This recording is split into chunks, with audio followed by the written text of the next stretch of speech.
بسم اللہ الرحمن الرحیم۔ السلام علیکم ورحمۃ اللہ وبرکاتہ۔ آج کل جو زمانہ چل رہا ہے اس کے اندر کون ہے جو مال سے محبت نہیں رکھتا، یا کون ایسا بندہ ہمیں ملے گا جو کہے گا کہ مجھے مال نہیں چاہیے، میں پیسہ نہیں کمانا چاہتا، یا میں بڑا گھر نہیں لینا چاہتا، گاڑی نہیں لینا چاہتا، اچھی جگہ پہ نہیں رہنا چاہتا۔ تو ایسا کوئی بھی بندہ ہمیں ڈھونڈنے سے بھی نہیں ملتا۔ تو کیا یہ مال حاصل کرنا اور اس کی محبت دل میں پیدا کرنا، کیا یہ بالکل نارمل ہے؟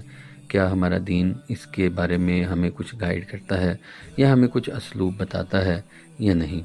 تو جگہ جگہ پہ بالکل ہمیں دین نے بتایا ہوا ہے۔ تو آج ہم اس میں ویڈیو میں یہ دیکھنے کی، یہ سمجھنے کی کوشش کرتے ہیں کہ مال کمانا تو دین نے ہمیں جائز قرار دے دیا ہے، لیکن مال کی محبت دل میں پیدا ہو جانا اور اس کا اس حد تک حاصل کرنا کہ آپ مال سے محبت کرنا شروع کر دیں، اس بات کی مذمت کی ہے۔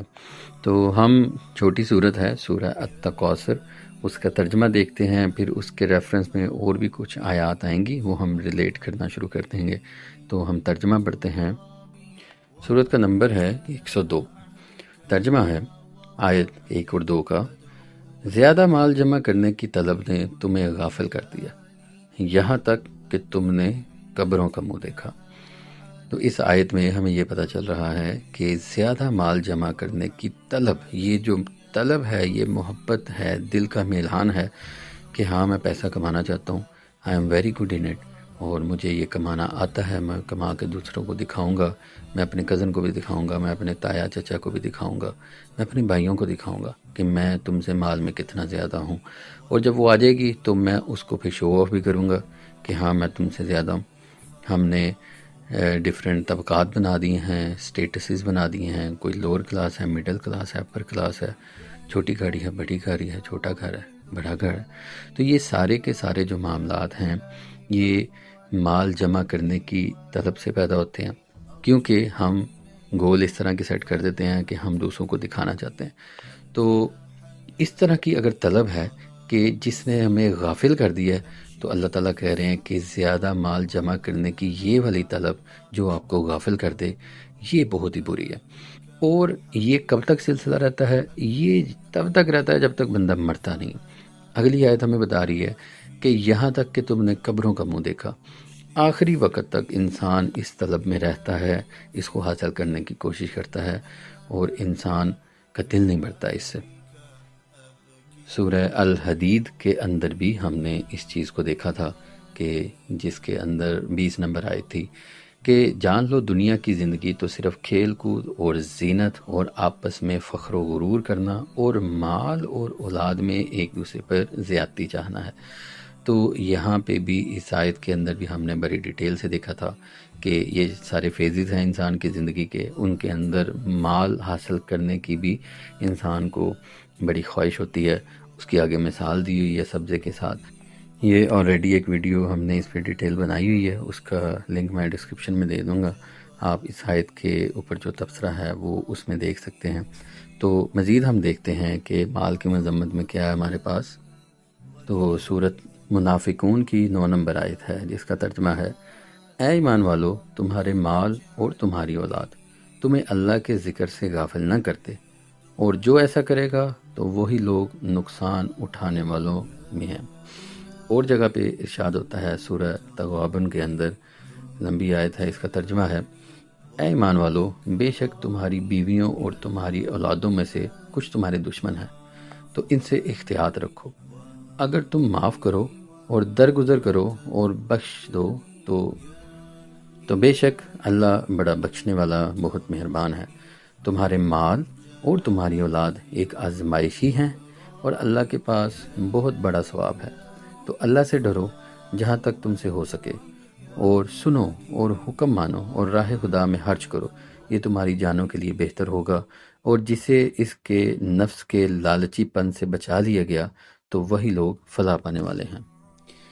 اب ان پہلی 2 آیات کے اندر تمہید باندھنے کے بعد کہ اگر ہم مال جمع کریں گے اور اس کی طلب اپنے دل میں پیدا کریں گے، اور یہاں تک کہ ہم مر جائیں گے، قبروں کا منہ دیکھیں گے، تو کیا ہوگا؟ جب ہم قبر میں چلے جائیں گے تو اگلا سین جو جیسے فلم ہوتی ہے تو اس کا کیمرہ پہلے ایک سین دکھاتا ہے، پھر اس کے بعد فوراً سے وہ دوسرے سین پہ چلا جاتا ہے، یہ ہم آسانی سے سمجھ سکتے ہیں۔ تو یہ کیا ہے کہ ایک چیز دکھائی کہ دنیا کا فیز ہے اور ایک دم سے قبر کے اندر چلا گیا کیمرہ۔ تو اللہ تعالیٰ ہمیں بتا رہے ہیں کہ آگے کیا ہوگا۔ اگلی آیت نمبر 3 سے لے کے 8 کے اندر اس کا مذکور ہے، ترجمہ ہے، ہاں ہاں اب جلد جان جاؤ گے، پھر یقیناً تم جلد جان جاؤ گے۔ یقیناً اگر تم یقینی علم کے ساتھ جانتے تو مال سے محبت نہ رکھتے، بے شک تم ضرور جہنم کو دیکھو گے، پھر بے شک تم ضرور اسے یقین کی آنکھ سے دیکھو گے، پھر بے شک ضرور اس دن تم سے نعمتوں کے بارے میں پوچھا جائے گا۔ تو اس آیت کے اندر دیکھیں، یہ 3 سے لے کے 8 کے اندر کچھ باتیں ہیں جن کا تکرار ہے، جس طرح ہم نے دیکھا کہ ہم جلد جان جائیں گے، اور اس کا تکرار یہ ہے کہ پھر یقیناً تم جلد جان جاؤ گے۔ ایک دفعہ بھی اگر بات ہوتی تو قرآن کی کافی تھی ہمارے لیے، لیکن اس بات پہ اتنا زور دیا گیا اور کہا گیا کہ ہاں یقیناً تم جلد جان، جس طرح ہم کہتے ہیں ہاں ہاں ایسا ہی ہے، ہاں بالکل ایسا ہی ہے، تو ہم بھی اس اسلوب کو یوز کرتے ہیں اور بار بار تکرار کرتے ہیں ایک بات کی امپورٹنس بڑھانے کے لیے۔ تو وہی اسلوب اسی طرح کا اللہ تعالیٰ نے ہمیں بھی سمجھانے کے لیے بتایا ہوا۔ اور آگے دیکھیں، اس پہ بھی نہیں اکتفا کیا اور آگے پھر بتایا کہ یقیناً اگر تم یقینی علم کے ساتھ جانتے، اگر تمہیں واقعی میں علم ہوتا، واقعی میں تم جان جاتے کہ یہ تمہارے لیے کتنا برا ہے تو تم یہ نہ کرتے۔ تو یہ ہمیں کیسے پتہ چلے گا کہ یہ چیز بری ہے؟ کیونکہ دنیا میں گھروں کے اندر ماں باپ، بہن بھائی، رشتہ دار، اولاد، دوست، تو ہمیں سب یہی بتا رہے ہیں کہ مال جمع کرو، بڑی گاڑی لو، بڑا گھر لو، جتنا بینک بیلنس ہوگا، جتنی اچھی نوکری ہوگی، اتنے تمہارے لیے معاملات سارے سیٹل ہو جائیں گے۔ تو ہمیں تو یہی درس دیا جاتا ہے کہ مال ہم اکٹھا کریں، اور یہی ہمارے دکھوں کا مداوع ہے۔ لیکن ہم یقینی علم کیسے پاتے؟ یقینی علم تو ایسے ہی پا سکتے تھے کہ اگر ہم صحیح حق کی تلاش کے لیے نکلتے، اور وہ ہمیں قرآن جگہ جگہ پہ ایسی چیزیں بتا رہا ہے، احادیث بڑی بڑی ہیں، سیرت ہمارے پاس ہیں، بڑے سارے انبیاء ہیں کہ جن کی زندگیاں اس طرح سے گزری ہیں کہ اتنی عیاشی اور امیری کے ساتھ ان کی زندگیاں نہیں تھیں، ان کی زندگیوں کے اندر مشکلات بھی تھیں، وہ صبر بھی کرتے تھے اور مال اکٹھا نہیں کرتے تھے۔ کچھ صحابہ کا ذکر کرتے ہیں اکثر لوگ، اس حضرت عثمان رضی اللہ تعالیٰ عنہ اور عبد الرحمن بن عوف کا، کہ جی وہ بلینئر تھے۔ دیکھیں جی، مال کمانا تو کوئی مسئلہ نہیں ہے، انہوں نے بھی کمایا، لیکن یہاں پہ جس چیز کا رد کیا جا رہا ہے وہ یہ ہے کہ مال کی محبت پیدا کرنا۔ تو مال کمانے سے انسان کو منع نہیں کیا اللہ تعالیٰ نے، لیکن اس کی محبت دل میں گھر کر جانا اور اس کے لیے ہر حد تک چلے جانا، اور یہ والا عمل کرتے کرتے ہی وہ مر جائے، اس چیز کی مذمت کی جا رہی ہے۔ تو اگر اس بات کا تمہیں علم ہوتا کہ یہ جو تم کر رہے ہو یہ غلط کر رہے ہو، تو تم یہ بالکل نہ کرتے۔ سورہ کہف کے اندر آتا ہے کہ تمہیں کیا پتہ ہے کہ سب سے ناقص عمل والے کون لوگ ہیں؟ تو پھر آگے ہی اس سے اگلی آیت کے اندر بتایا جا رہا ہے کہ وہ لوگ جن کی ساری کوشش دنیا کی اس چیز میں گزر جاتی ہے کہ وہ دنیا کا مال اکٹھا کر رہے ہیں۔ تو سورہ کہف کے اندر بھی اس چیز کا ذکر ہے کہ مال اکٹھا کرنا، دنیا کے لیے صرف کوششیں کرتے رہنا، یہ سب سے ناقص عمل میں سے۔ تو اس کے بعد کیا ہے کہ بے شک تم ضرور جہنم دیکھو گے۔ ابھی ہم بڑی ساری چیزیں دیکھتے نہیں ہیں تو ہم کہتے ہیں کہ جی دیکھی جائے گی، ہاں ہاں ہم دیکھ لیں گے۔ کسی کو ہم کہتے بھی ہیں نا کہ جہنم میں اللہ کا عذاب ہے، تو کہتے ہیں ہاں ہم دیکھ لیں گے۔ تو اصل میں ان کو علم ہی نہیں ہوتا کہ وہ کس چیز کے بارے میں بہت بڑا بول رہے ہیں کہ ہاں ہم دیکھ لیں گے۔ اب اللہ تعالیٰ اس سے یہ بھی ہمیں بتا رہے ہیں کہ اگر تم یقینی علم کے ساتھ جانتے ہوتے کہ جہنم کیا ہوتی ہے تو تم یہ کام نہ کرتے اور اس طرح کے مال سے محبت نہ رکھتے۔ اور اللہ تعالیٰ نے اس سے آگے بتایا کہ کیمرہ آگے شفٹ ہو گیا، جہنم کے منظر پہ چلا گیا قبر سے لے کے۔ تو وہ کیا کہ بے شک ضرور تم اسے یقین کی آنکھ سے دیکھ لو گے۔ تو انسان کا یہ جو عین الیقین ہوتا ہے، آنکھ سے دیکھی ہوئی بات ہوتی ہے، اس پہ وہ بڑا یقین کرتا ہے۔ ہاں سنی بات پہ وہ کچھ کہہ دیتا ہے کہ ادھر ادھر ہوگی، ہاں کچھ خیال آ گیا، کوئی بھول کی ہوگی، بات کسی نے صحیح ڈیلیور نہیں کی ہوگی، لیکن جو وہ دیکھ لیتا ہے نا اس میں اس کو ساری کی ساری آبزرویشن آ جاتی ہے۔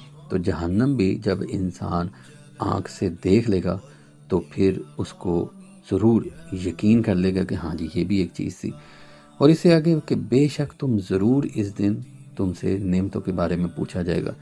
تو پوچھا جائے گا کہ اللہ تعالیٰ نے جو مال دیا تھا وہ کہاں پہ خرچ کیا۔ ہم دنیا میں تو چاہتے ہیں کہ بڑا سارا مال آ جائے، لیکن اس کی پوچھ ہوگی ہم سے کہ ہاں جی مال ملا تھا، کہاں پہ لگایا، جائز لگایا ناجائز لگایا، کسی کا حق تو ہم نہیں مار کے حاصل کیا، کسی پہ ڈاکہ زنی تو نہیں کی، کسی کی چوری تو نہیں کی۔ تو یہ سارے کا سارا مال جو ہم حاصل کرتے ہیں اس کے بارے میں ضرور پرستش ہوگی اور ہم سے پوچھا جائے گا۔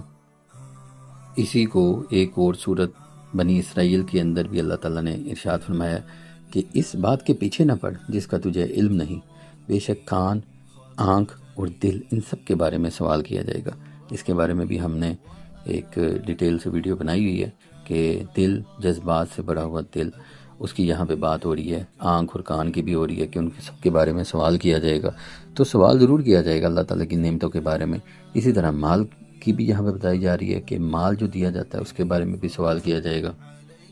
تو ہم اللہ تعالیٰ سے دعا کرتے ہیں، سورہ احقاف کی آیت نمبر 15 ہے، اسی سے مطلب لیتے ہیں کہ جس کا ترجمہ ہے، اے میرے رب مجھے توفیق دے کہ میں تیری نعمتوں کا شکر ادا کروں جو تو نے مجھ پر اور میرے ماں باپ پر فرمائی ہیں، اور میں وہ کام کروں جس سے تو راضی ہو جائے، اور میرے لیے میری اولاد میں نیکی رکھ، میں نے تیری طرف رجوع کیا اور میں مسلمانوں میں سے ہوں۔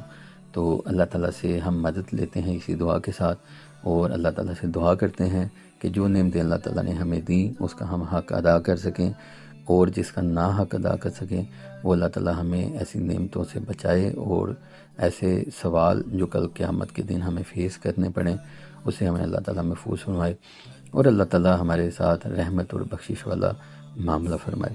تو اللہ تعالیٰ سے دعا ہے کہ ہمیں قرآن پاک سمجھنے کی، اس کا اسلوب سمجھنے کی اور زندگی میں اس میں رہنمائی حاصل کرنے کی ہمیں توفیق عطا فرمائے۔ السلام علیکم ورحمۃ اللہ وبرکاتہ۔